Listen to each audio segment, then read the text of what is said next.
বাংলাতে শুধু বাঙালিরাই থাকবে, বাকিদের সব তাড়িয়ে দেবো। দেখুন না কি হয়।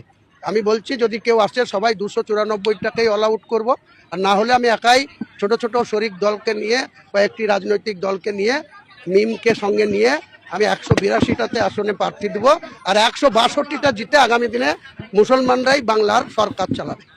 আর যে লক্ষ্মীর ভাণ্ডার, আমরা ক্ষমতায় আসলে ওটা লক্ষ্মীর ভাণ্ডার আর নাম থাকবে না, নামও পরিবর্তন করবো, আর মাসে 1,500 লাই, 1700 লাই, 3,000 করে দেবো, আর 1,20,000 টাকার ঘরটা 2 লাখ করে দেবো।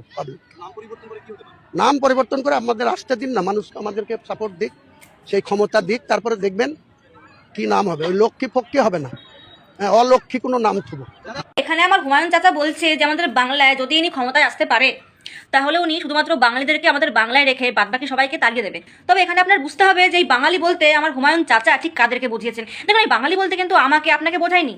এই বাঙালি বলতে বাংলার মুসলমান এবং বাংলাদেশি মুসলমানকে বুঝিয়েছে, এবং আমরা আমাদেরকে এই বাংলা থেকে তাড়িয়ে দেবে, মানে আমাদের বাংলায় আমরা থাকতে পারবো না। এবং তার প্রমাণও কিন্তু আমার হুমায়ুন চাচা দিয়ে দিয়েছেন। উনি বলছেন যদি আমরা ক্ষমতায় আসি তাহলে আমরা লক্ষ্মীর ভান্ডারের নাম পাল্টে অলক্ষ্মীর নাম রাখবো। উনি বলছেন যে যদি উনি ক্ষমতায় আসতে পারে তাহলে লক্ষ্মীর ভান্ডারের নাম উনি পাল্টে দেবেন, মানে কোনো লক্ষ্মী ফক্কি নাম রাখবেন না, নাম রাখবেন অলক্ষ্মীর।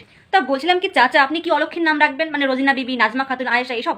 এবার অন্তত বুঝুন হিন্দু বাঙালি, বিজেপি যদি এই 2026-এ ক্ষমতায় না আসে তাহলে আমাদের হিন্দুদের কপালে অশেষ দুর্গতি আছে। আর এই 2026-এ যদি বিজেপি সরকারকে আপনারা আমাদের বাংলায় না আনতে পারেন, যদি ক্ষমতায় মমতা বন্দ্যোপাধ্যায় বা হুমায়ুন কবির আসে, তাহলে আমাদের পশ্চিমবঙ্গকে পশ্চিম বাংলাদেশ বানাতে এরা দুদিন টাইমও নেবে না। আর এনার মনের মধ্যে আমাদের হিন্দুদের প্রতি কি পরিমাণে রাগ, কি পরিমাণে ক্ষোভ আছে তাই এনার কথা শুনলে বোঝা যায়। আর হ্যাঁ, একটা কথা কিন্তু এই হুমায়ুন চাচা ঠিকই বলেছে যে আগামী দিনে যদি এরা ক্ষমতায় আসে তাহলে আমাদের বাংলায় মুসলমানরাই সরকার চালাবে, আমাদের বাংলা চালাবে।